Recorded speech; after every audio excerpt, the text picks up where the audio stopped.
Hi everyone, here's some of what's heading your way tonight to your news at 9. Joplin City Council discusses plans for coronavirus restrictions moving forward. The face mask mandate in Joplin has officially expired. I'm Zach Dodge with what a few local businesses have seen so far and what they plan to do moving forward. Coming up. The Senate plans to take up the next coronavirus relief package this week. I'm Ray Bogan with a look at how that's already impacting the stock market. Coming up. Nick Kelly is weather. Jacob Leonard has sports. This is KOAM News at 9 on Fox 14. The 4 states' most watched news starts now. Thank you for joining us tonight. I'm Jordan Aubie. The Joplin City Council met tonight, and the top thing on their agenda, the city's COVID response and recovery plan. The council tonight decided to take action on 2 parts of the plan. First, voting to remove the 250 mass gathering restriction and also removing the social distancing requirement for all restaurants and churches in the city. That mass gathering restriction was on the mind of some event center owners in the city. KOAM's Chris Warner spoke with one about how this pandemic and restrictions have impacted them. The city has been in Phase 2, Step 4 of the plan. That step removes occupancy restrictions for all businesses, but still requires social distancing to be in place. It also places a cap on mass gatherings at 250. It's that restriction that's made it hard for businesses, specifically event planners like Athena Events, to get by. Athena's president, Fallon Annawalt, says she's had to get creative to survive. I've been helping with a lot of the fundraisers in town. They've been doing virtual auctions or like maybe a semi-virtual event to kind of get around some of those restrictions. We've seen weddings happen and they just cut their guest list. We've seen, people pause and postpone because they can't have as many people as they wished. Annawalt says she's hopeful for this upcoming year. Luckily, we've already seen a pent-up demand somewhat for this year, so that's nice that I think we're going to be able to recover some of that loss from 2020. Annawalt says the council's decision could have a major impact on that demand and the potential customers. Because they see, that they're making changes and they feel like this is the best interest for the community, so it also just opens people's mind up to be open to the idea of even having maybe even a small gathering. Not everyone in Joplin thinks it's a good idea to lift the restrictions. One resident we spoke with says he feels the city should have waited an additional 45 days at minimum to allow more of the population to receive their vaccination, particularly with students returning to full-time school. In Joplin, Chris Warner, KOAM News. Joplin's face mask ordinance expired at midnight Sunday night, meaning people don't have to wear a face covering, of course, in the places of businesses, unless the business requires it. KOM's Zach Dodge has what a few small businesses plan to do now that the city's mask mandate expired. Bonnie McIver and her kids get some time in the sun, a great way to spend a beautiful morning. Letting the kids run and play, and then they'll come back and we do a little bit of homeschool. They just moved to Joplin a few months ago from Arizona, when the mask mandate was still in place. She says wearing masks can be inconvenient, but now that the city has lifted the mandate, they'll be a little more selective about where they go. Are there still stores that are going to require that? So we'll probably just take it case by case. Taking it case by case is what many will have to do, since it's now up to each individual business owner. At Blush Boutique downtown, they'll require employees to wear masks and keep up on cleaning and sanitizing. I guess I'll just leave it up to each individual. I mean, the mandate has been lifted, so I feel like I can't put a sign on the door.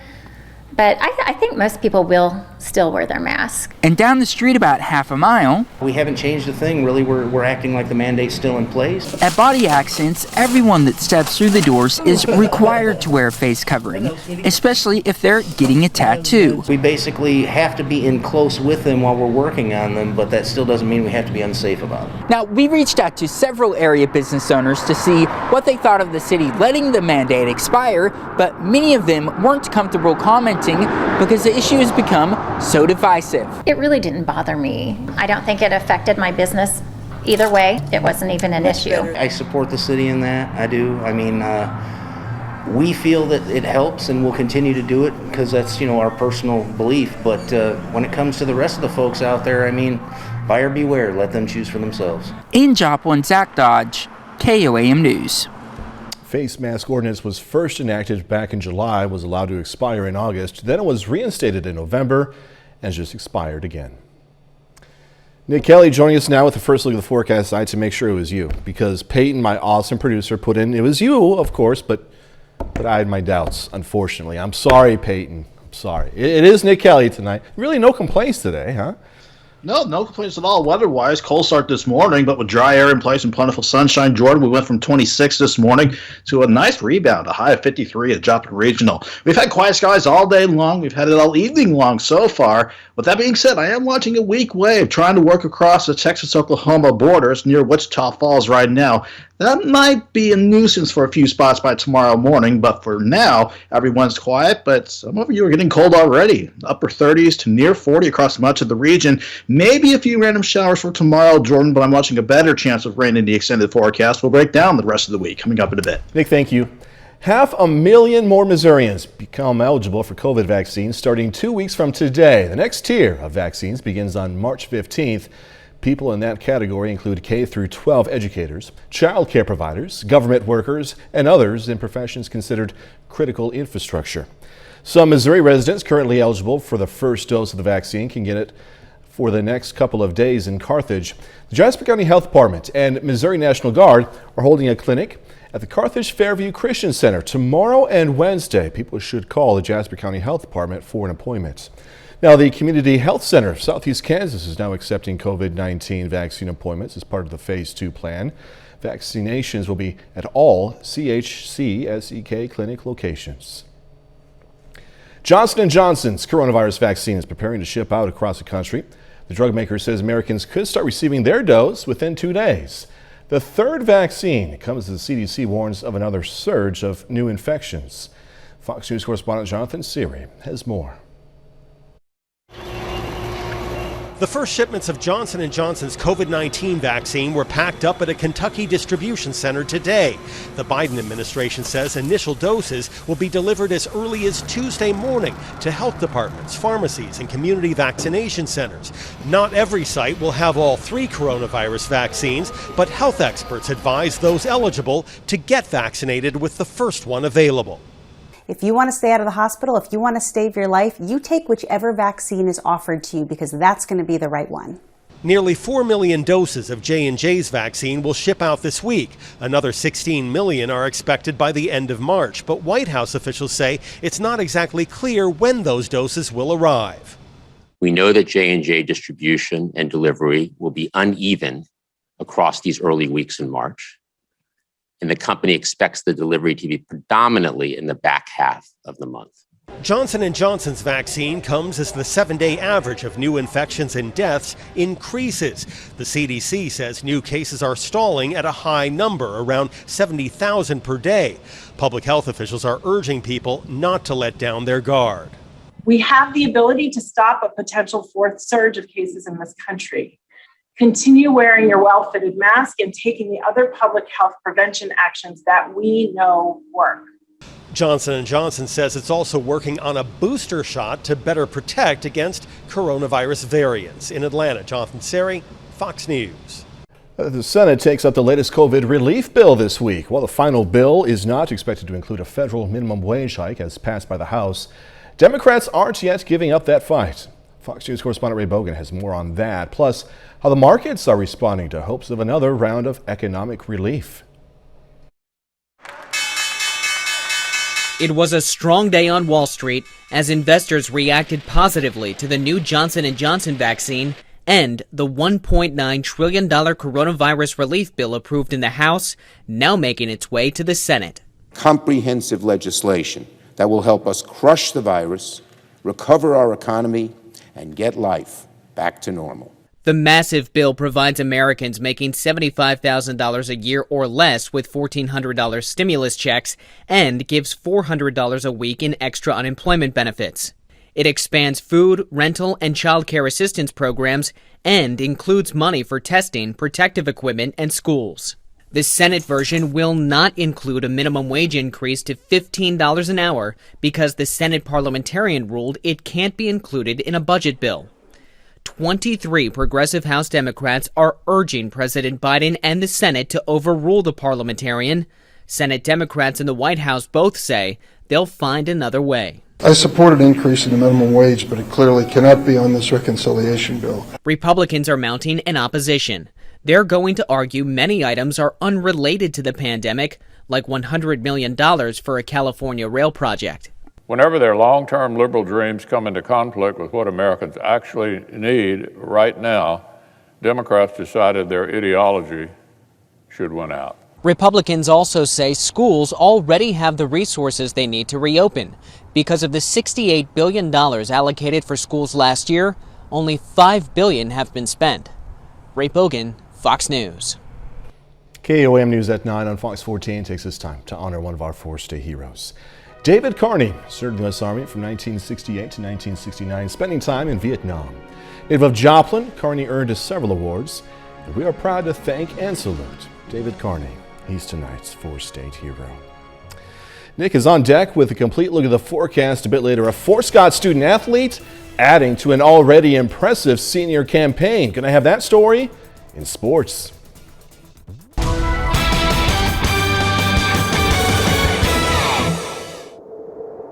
Well, after we saw a cold front whirl through yesterday, bringing some rain chances and a chilly end of the weekend, we looked pretty better today. In fact, a lot better. That's more grammatically correct. Mostly sunny skies from start to finish from indigo sky and all across the area outside of Seneca, Missouri. And that has made an impact on temperatures, at least after our cold start this morning. After we had lower 50s yesterday afternoon, upper 20s this morning, and back into the lower 50s this afternoon. As far as the short term in terms of the forecast, I am watching a weak system that will pass mainly to our south on Tuesday, but we'll see if it can be a nuisance for some in the morning. Looking quiet and looking quite mild for Wednesday and Thursday before I see better rain chances sneaking in by the time we get the upcoming weekend started, mainly Friday. Right now, though, in Joplin, mostly clear, and it's cold already. 38 in Joplin, the south breeze at 3. Thankfully, that breeze is staying light, so it actually feels like what it says on the thermometer.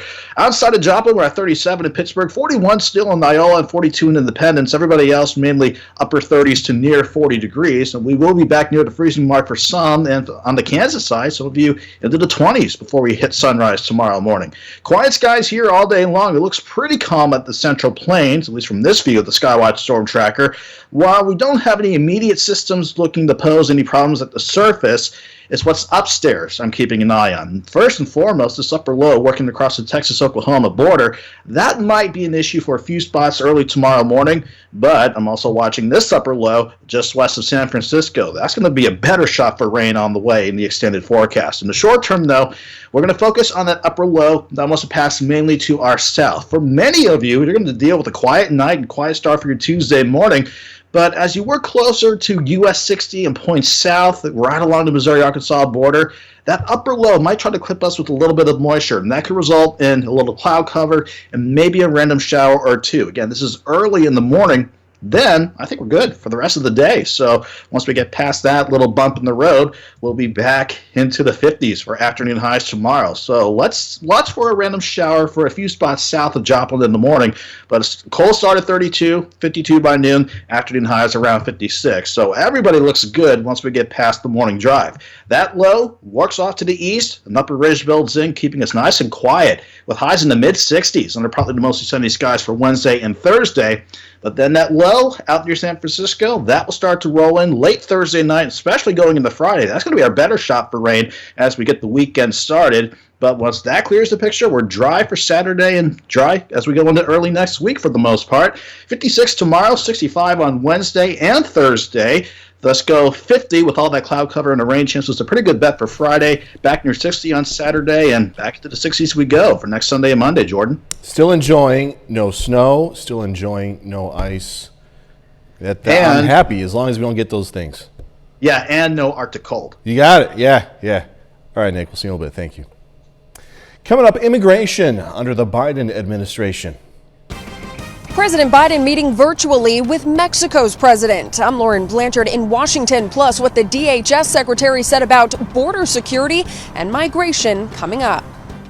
Immigration was a big topic during President Biden's late afternoon meeting with his Mexican counterpart. There are signs the border situation is flaring up again, and Republicans say the White House is sending the wrong signals.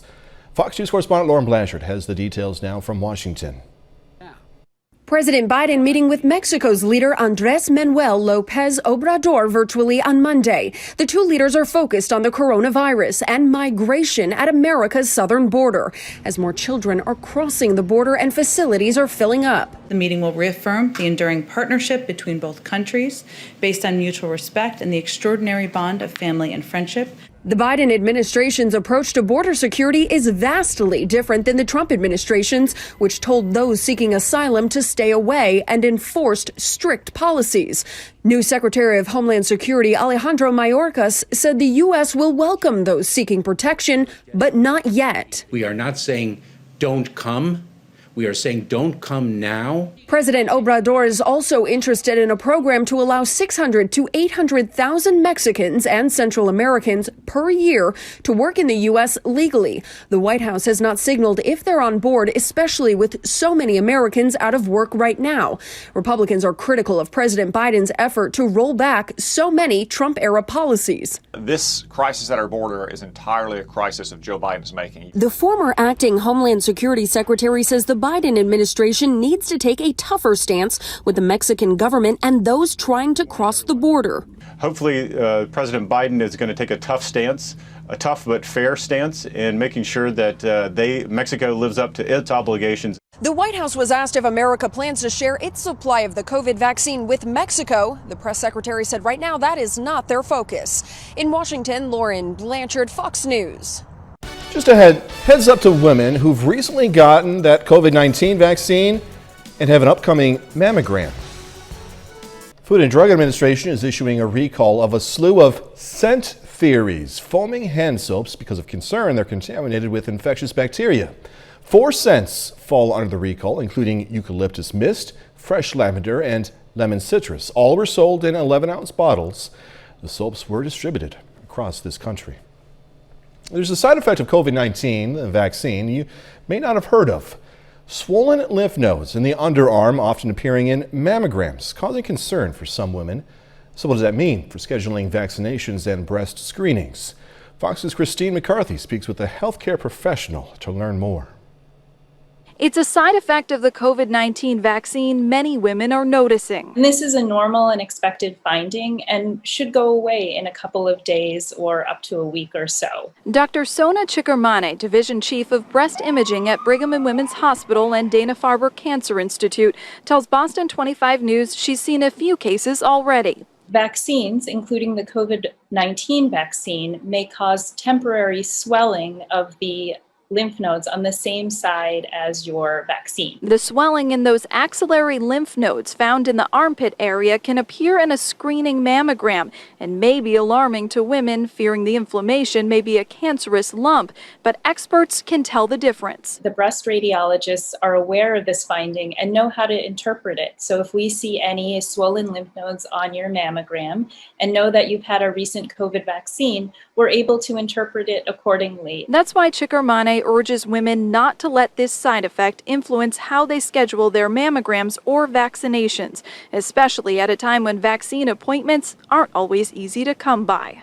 We recommend to not delay your vaccine and not delay your screening mammogram. Both are incredibly important steps to take in protecting women's health. Dr. Chickermane tells me it's not unusual for the lymph nodes, which help fight infection, to react to something foreign that's introduced to the body, even the flu shot at times. But if your swelling is not subsiding or you have any remaining concerns about that armpit region or the breast, to go ahead and call your doctor and get it checked.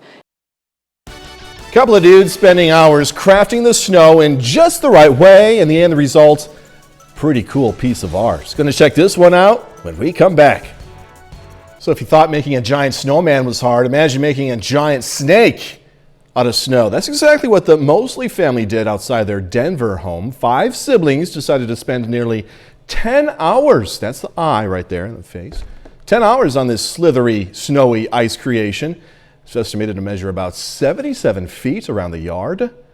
They used spray paint to make the body green and orange and the eyes black and blue. And this is not the first time the siblings have gone all out when playing in the snow. Back in 2019, they created a tiger sculpture that also got a lot of attention. That's amazing. And I'm going to say, look at that. That's pretty cool. I despise snakes and spiders. But obviously I made an exception here because that is really, really cool. Good for them. All right, 30 more minutes, news, weather, and sports coming away. Teachers in Miami are receiving their second dose of the COVID-19 vaccine. Plus, going to check out a new cafe in Joplin, letting people get their cup of joe. Also meet a new furry friend. Oklahoma continues its next tier of vaccinations, which includes school staff. KOAM's Bronte Sorotsky spoke with the superintendent of Miami Public Schools as well as a teacher to see the impact this is going to have on in-person learning. Oklahoma is moving forward with their vaccine rollout. Next on the list is teachers and school staff. For educators, it's been a long process to get to this point. Miami Public Schools Superintendent Jeremy Hogan says they've been able to team up with local community partners in order to get vaccines to their staff. Integris Miami, Bearskin Health through the Wyandotte Nation, and also Northeastern Tribal Health Center have stepped up to help provide the vaccine for our staff.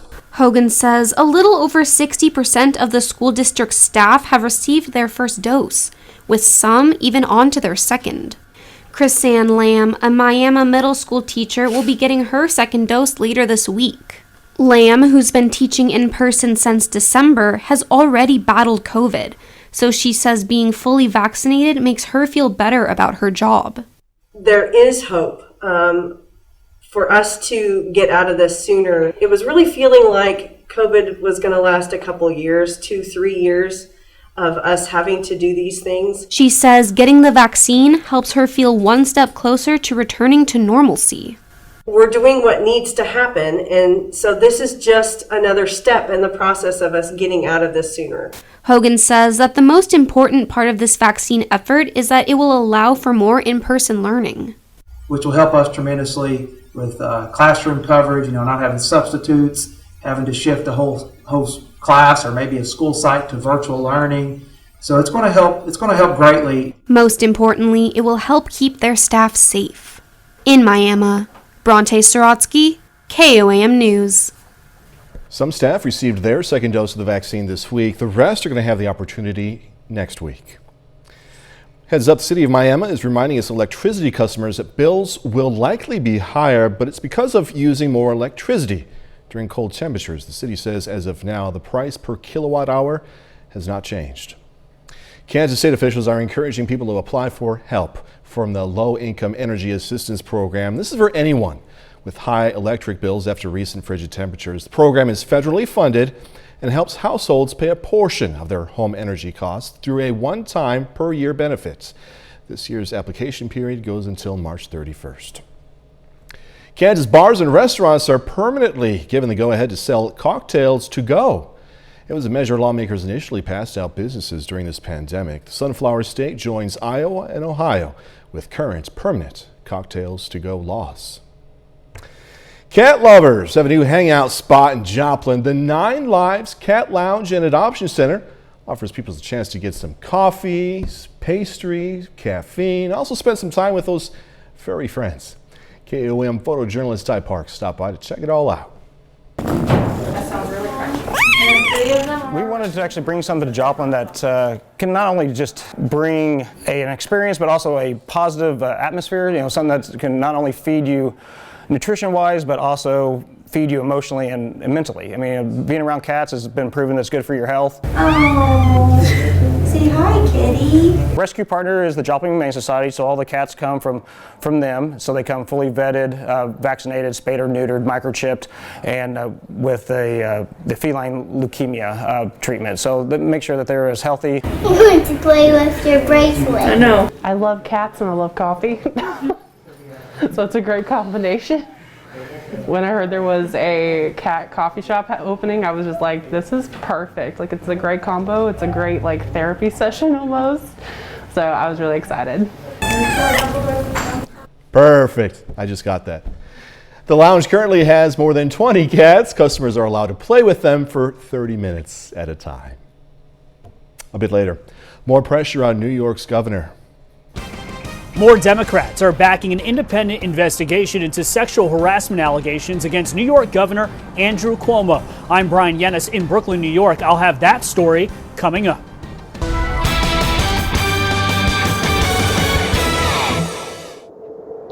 quiet day. Certainly a great start to the work week and school week for the kiddos after we had a cold front roll through with some rain showers yesterday to wrap up our weekend. Today, though, no threatening weather whatsoever. Nice time lapse of the clear skies we've had all day long from Indigo Sky just outside of Seneca, Missouri. As far as temperatures go, it was a chilly afternoon yesterday with temperatures briefly bouncing back into the lower to middle 50s. We dropped into the 20s this morning, but with plenty of dry air in place and mostly sunny skies, it was no problem to have highs back in the lower 50s this afternoon. Right now, though, in Joplin, it is cold and pretty much cold everywhere with underneath mostly clear skies. 38 in Joplin. Thankfully, though, with that south breeze of 3 miles per hour, it actually feels like what it says in the thermometer. Thankfully, that breeze is not strong enough to give us a wind chill. 40 in Iola, 36 in Welsh, 37 in Anderson. We have 36 in Greenfield, while Monette is at 41.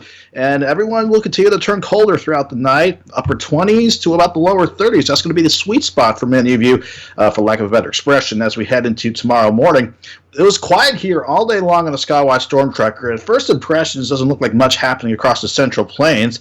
And when we plot the surface map, doesn't look like a lot happening here either, with no systems on the way. However, it's what's upstairs I'm keeping an eye on. First and foremost, this upper low working across the Texas-Oklahoma border, that's going to graze us just to our south come tomorrow morning, quite frankly.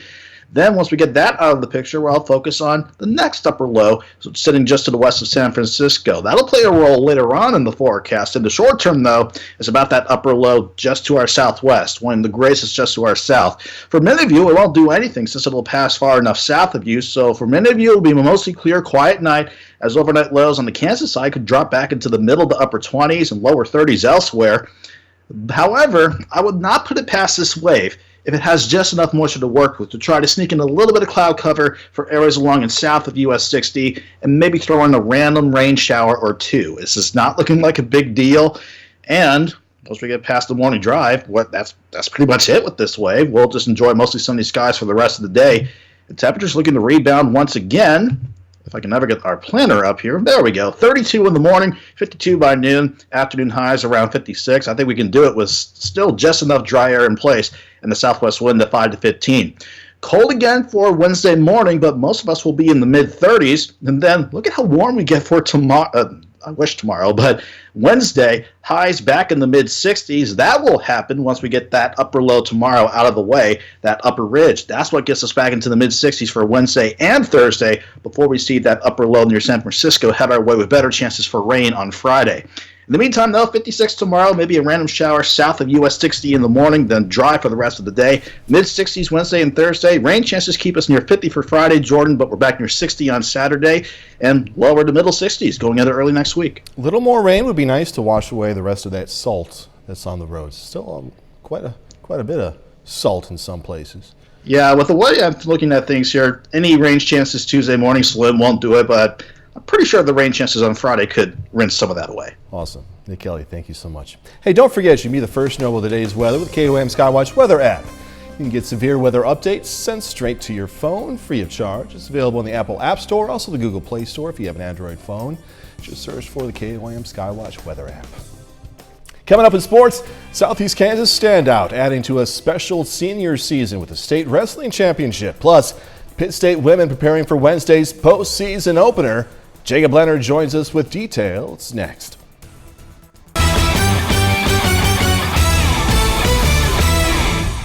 Well, it is playoff time for the Pittsburgh State women. The Gorillas are the number 6 seed in the MIAA tournament. They'll face third-seeded Nebraska Kearney in the first round on Wednesday night.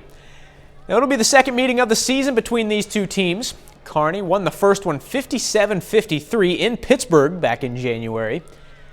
Now, the Gorillas need to win this thing to stay in the hunt for the national tournament, but they are confident heading into their second look at the Lopers. I feel like most of the things that happened to us were self-inflicted, and so if we just focus on minimizing our errors, the rest should take care of itself. It doesn't really matter where you ended at as long as you're in the tournament. It should be something that our kids are excited about, and you know, it's not in Kansas City, but nonetheless it's a chance to play for a championship and possibly make it to the national tournament. The Carl Junction girls open up the postseason tonight, hosting Harrisonville in the Class 5 District 12 semifinals. CJ rolls big tonight, 66-31. The Bulldogs will host Webb City for the district title on Thursday night. Well, Fort Scott senior Malachi Van is having a senior season that most only dream about.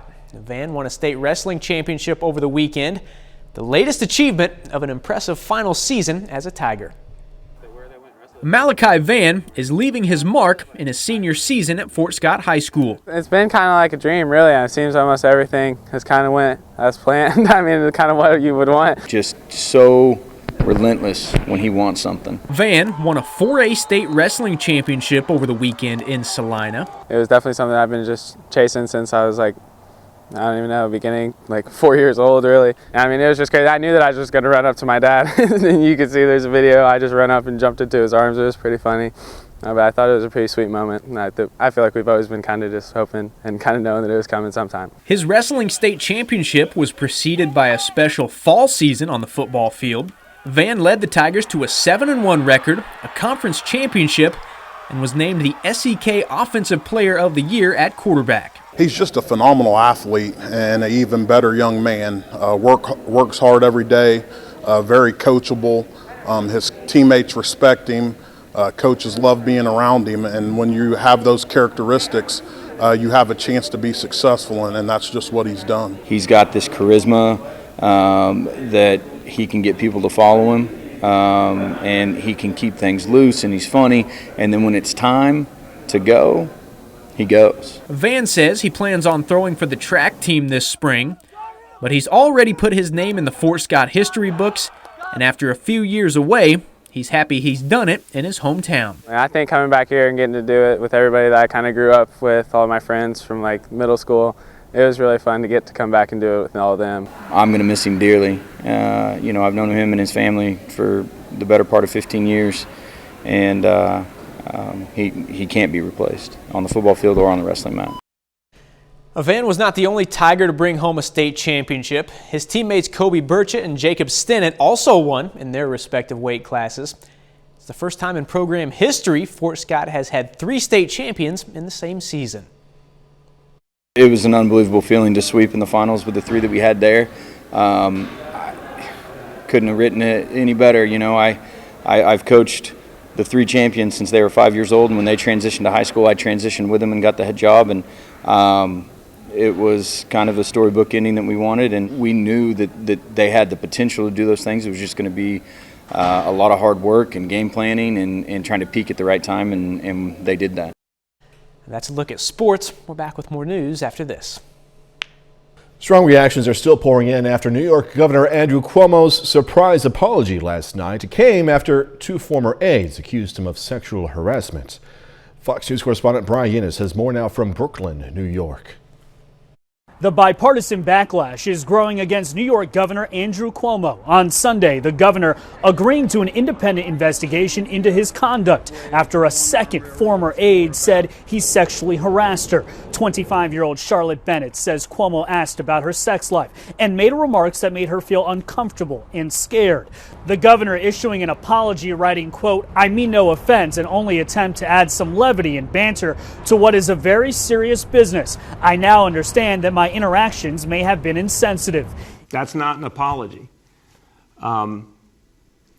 He seemed to be saying, "Oh, I was just kidding around." You know, sexual harassment's not funny. Initially, Cuomo tried to control who would investigate him, recommending a federal judge with close ties to his advisors. But after criticism from lawmakers in both parties, the governor has now authorized New York Attorney General Letitia James to launch an independent investigation. He knew people were reaching out to one or both of these victims, trying to get them not to cooperate. And that's why the subpoena power is so important. It's not clear how much support Cuomo has left among Democrats, but House Speaker Nancy Pelosi and President Biden both say the investigation should proceed, and a number of Republicans are calling for the governor to step down.